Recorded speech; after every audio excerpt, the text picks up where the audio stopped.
प्रिय विद्यार्थियों, वंदे मातरम। भाटिया आश्रम के ऑनलाइन प्लेटफॉर्म पर आप सभी का हार्दिक स्वागत है। आज आपके सामने भाटिया आश्रम की तरफ से उपस्थित हुआ हूं मैं। राजस्थान लोक सेवा आयोग द्वारा जारी नवीन पाठ्यक्रम में कौन सा परिवर्तन किया गया है, कौन से टॉपिक जोड़े गए हैं, कौन से टॉपिक हटाए गए हैं, तो अपने बात करेंगे द्वितीय प्रश्न पत्र इतिहास को लेकर। इसमें कौन कौन से टॉपिक है वो जोड़े गए, कौन से हटाए गए, और ये आरपीएससी ने विस्तृत सिलेबस है वो अपने सामने जारी कर दिया है। और इसमें अगर अपने बात करें कुछ टॉपिकों की, जिसमें सेम जो टॉपिक रखे गए हैं वो भी अपने इसमें शामिल किए हुए हैं। इसके अलावा इसमें हिंदी और इंग्लिश दोनों का समावेश किया गया है, और ये जो पीडीएफ है वो भी आपको टेलीग्राम के माध्यम से उपलब्ध हो जाएगी।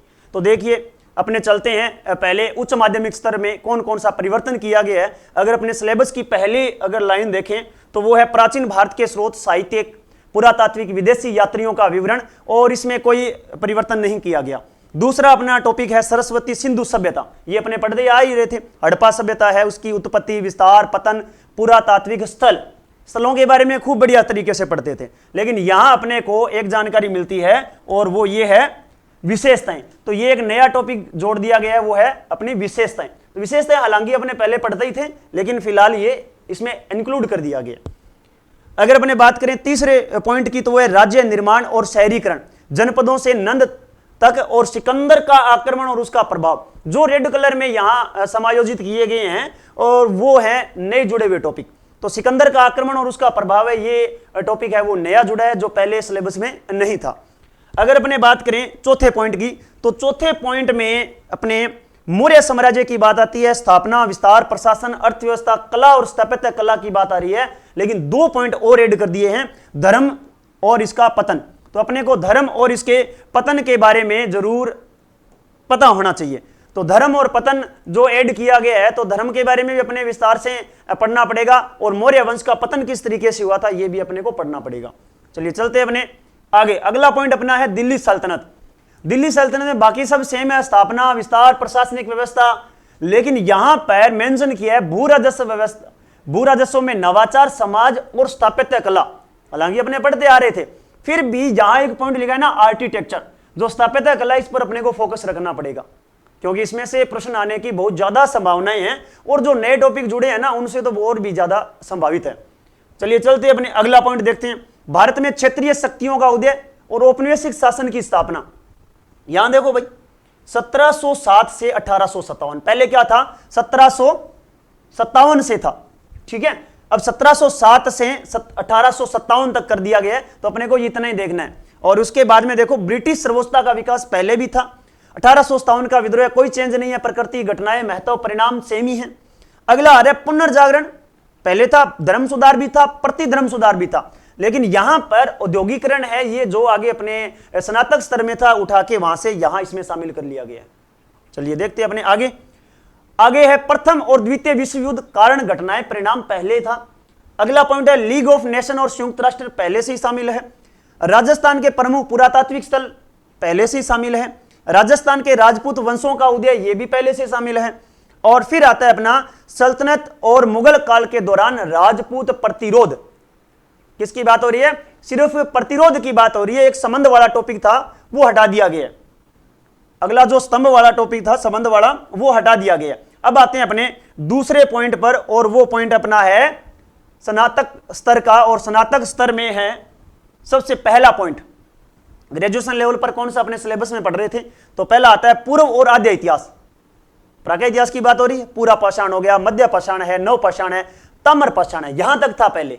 अभी कितना जोड़ दिया गया, आगे धातु युग, जो मेटल एज या आयरन एज है वो भी इसमें लागू कर दी। शेल कला, भाई भीमबेटका और ये अपने पढ़ते ही आ रहे हैं, तो सेल रॉकेट जो पेंटिंग्स है वो अपने को पता होनी चाहिए। और इसके अलावा महापाषाण युग, जो दक्षिण वाला जो मेगालिथिक एज है, वो नया ऐड कर दिया गया।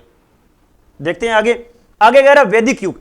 अब देखो, वैदिक युग में इसने मेंशन किया है अब की बार, वर्ण व्यवस्था, आश्रम व्यवस्था, संस्कार और पुरुषार्थ, इनको अपने को बढ़िया से तैयार करना पड़ेगा, क्योंकि पुरुषार्थ और संस्कार के बारे में वो वैदिक ग्रंथों से, ब्राह्मण साहित्य से संबंध जोड़ के प्रश्न पूछेगा, तो इसके बारे में अपने को ध्यान से देखना है।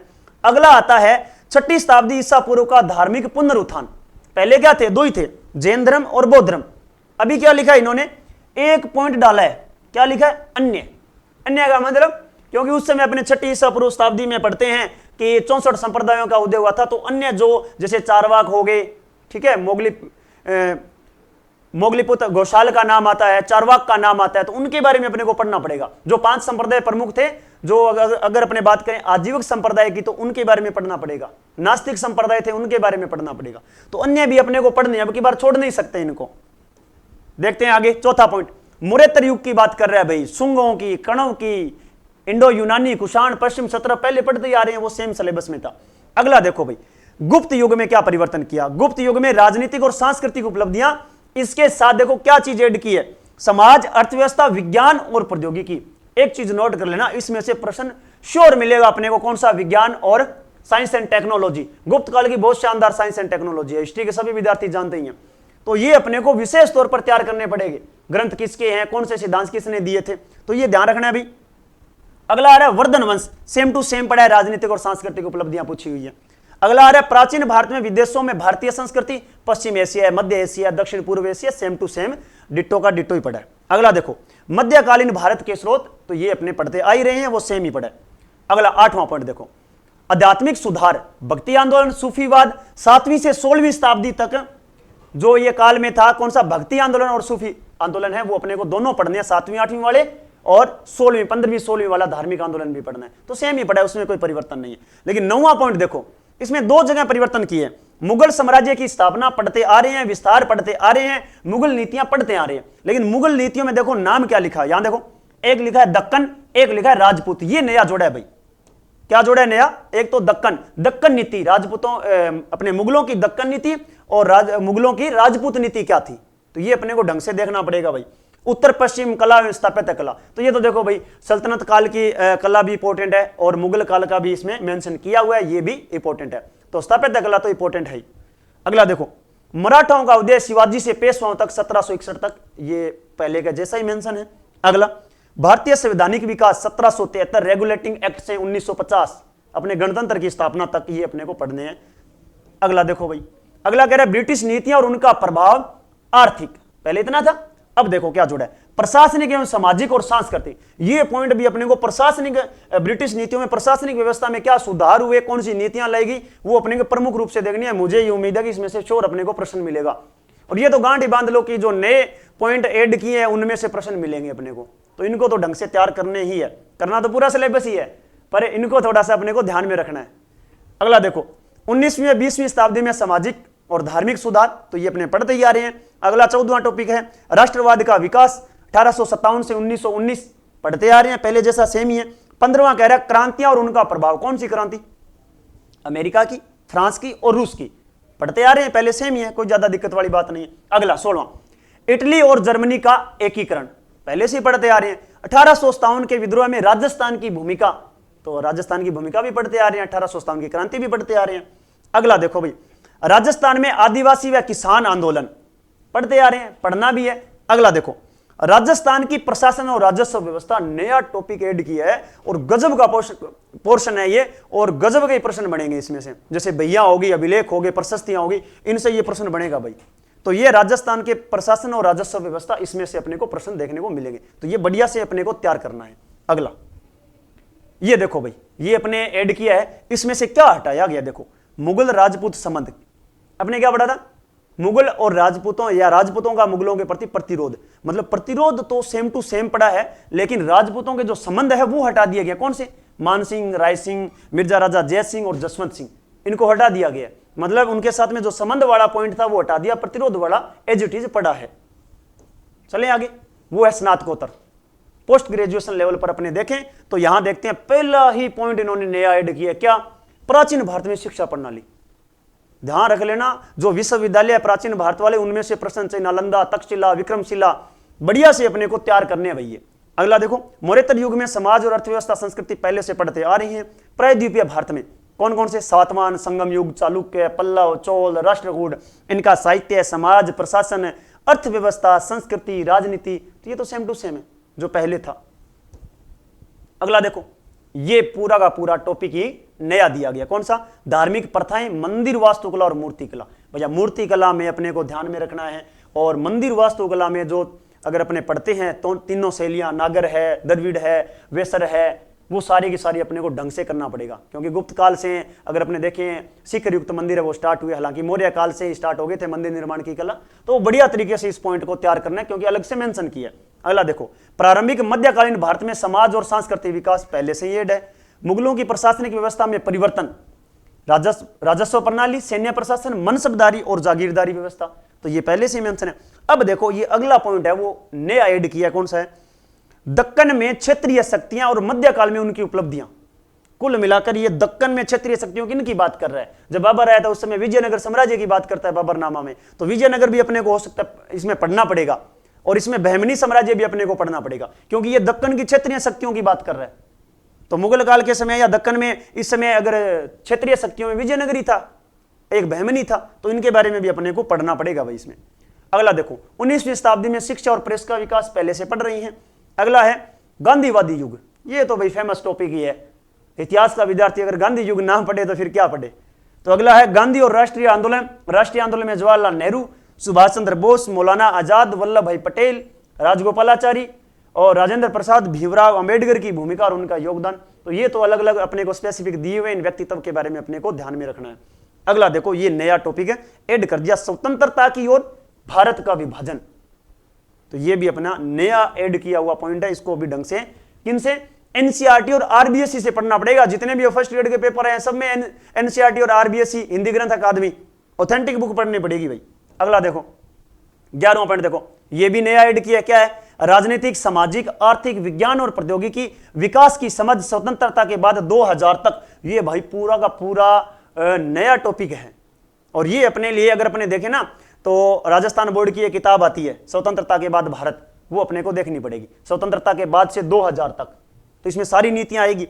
दो विश्व युद्धों के बीच की स्थिति, अब दो विश्व युद्ध, प्रथम विश्व युद्ध, द्वितीय विश्व युद्ध, अगर 1945 और 1914 के बीच की बात करें तो आर्थिक मंदी की बात आएगी, ठीक है? तो बीच का पूरा घटनाक्रम अपने को देखना पड़ेगा। और आगे अपने देखेंगे फांसीवाद है, नाजीवाद है, वो टॉपिक हटाए हैं अब की बार सिलेबस में, वो पढ़ने पड़ेंगे। कारण क्योंकि इन्होंने एक नया टॉपिक ये ऐड किया, दो विश्व युद्धों के बीच की स्थिति, तो वो बीच की स्थिति है, नाजीवाद, फांसीवाद, तो हटाने का मतलब भी नहीं रहा उसका, तो वो पढ़ने ही पड़ेंगे, कोई इलाज नहीं है। अगला देखो 13वां, विश्व युद्ध के बाद 1949 की चीनी क्रांति, पहले से पढ़ रहे थे, लेकिन देखो क्या जोड़ा है? शीत युद्ध, संघर्ष, सोवियत संघ का विघटन। बहुत सेंसिटिव टॉपिक है, बहुत ही शानदार टॉपिक है, शीत युद्ध और सोवियत संघ का विघटन, और ये पढ़ना पड़ेगा, श्योर प्रश्न मिलेगा इसमें से, आएगा प्रश्न। अगला देखो 14वां, जो पूरा टॉपिक नया जोड़ा है, क्या?